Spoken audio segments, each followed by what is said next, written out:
இன்றைக்கி ரொம்பவே சிம்பிளாக செய்யக்கூடிய ஒரு ஹெல்த்தியான பணியார ரெசிபி தான் பார்க்க போகிறோம். இது நைட் டின்னருக்கு ரொம்ப சூப்பராக இருக்கும். இதுக்கு தேவையான பொருட்கள் பார்த்திங்கன்னா, நாட்டு சோளம் 1 கப் அளவுக்கு எடுத்துக்கலாம், புழுங்கல் அரிசி 1 கப் அளவுக்கு, பச்சை பயிறு 1/2 கப்பு, துவரம்பருப்பு 1/2 கப்பு, உளுந்து 1/2 கப்பு, 1 டீஸ்பூன் அளவுக்கு வெந்தயம். இது எல்லாத்தையும் தண்ணி ஊற்றி 5லேருந்து 6 மணி நேரம் ஊற வச்சு எடுத்துக்கலாம். காலையில் ஊற வச்சோம் அப்படின்னா நம்ம மதியம் அரைச்சி வச்சா போதும். இரவு நம்ம பணியாரம் சுடுறதுக்கு ரொம்ப நல்லாயிருக்கும். இது உளுந்து மட்டும் சேர்த்தாமல் கொஞ்சம் காஞ்ச மிளகாய், ஜீரகம், கருவேப்பிலை சேர்த்து அரைச்சி எடுத்தோம் அப்படின்னா அடதோசையாகவும் செஞ்சுக்கலாம். மாவு அரைக்கும் போது உப்பு சேர்த்து அரைச்சி எடுத்துக்கலாம். ரொம்ப தண்ணி விட்டு அரைக்காமல் கொஞ்சமாக தண்ணி விட்டு கெட்டியாக அரைச்சி எடுத்துக்கலாம். நம்ம இட்லி தோசைக்கெல்லாம் மாவு அரைச்சோம் அப்படின்னா நம்ம ஃப்ரிட்ஜில் வச்சு 2-3 நாள் கூட பயன்படுத்தலாம். ஆனால் இது அப்படி பயன்படுத்தினா ரொம்ப நல்லாவே இருக்காது. மாவு ரொம்ப புளிச்சு போயிடும். அதனால் அன்றைக்கே அரைச்சி அன்றைக்கே செஞ்சிடணும். அப்போ தான் நல்லாயிருக்கும். ஸோ அந்த மாதிரி செய்யும்போது நம்ம ஹெல்த்துக்குமே ரொம்ப நல்லது. அதனால் இந்த மாதிரி நான் அடிக்கடி செஞ்சுக்குவேன். உங்களுக்கும் பிடிச்சிருந்தா கண்டிப்பாக அதை செஞ்சு பாருங்கள். மாவு நல்லா நைஸாக அரைச்சி எடுத்துக்கலாம். உப்பு சேர்த்து இறக்கிறதுனால நம்ம கலக்கி வைக்கணும் அப்படின்னு இல்லை, மாவு தோண்டி அப்படியே நம்ம மூடி வச்சுட்டா போதும்.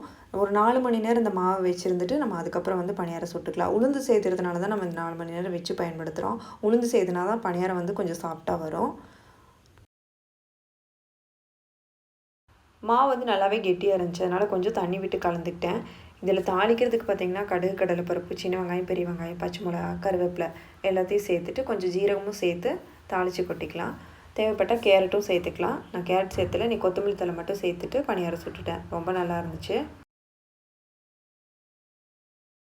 இந்த பணியாரத்துக்கு தக்காளி கொத்தமல்லி சட்னியும் தேங்காய் சட்னியும் பண்ணியிருந்தேன். இப்போ தக்காளி கொத்தமல்லி சட்னி காஞ்ச மிளகாயை தனியாக வறுத்து எடுத்து வச்சுக்கலாம். அதுக்கப்புறம் ஒரு பெரிய வெங்காயம், ஒரு தக்காளி, வெங்காயம் கருவேப்பிலையும் கொஞ்சம் வதங்கினதும் தக்காளி சேர்த்துக்கலாம்.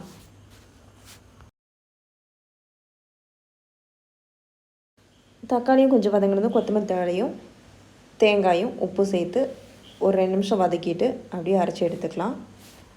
சட்னி ரொம்பவே நல்லாயிருக்கும். தக்காளி சட்னி தனியாக, கொத்தமல்லி சட்னி தனியாக பண்ணுறதுக்கு இது 2ஐயும் சேர்த்து ஒரே சட்னியாக பண்ணிடலாம்.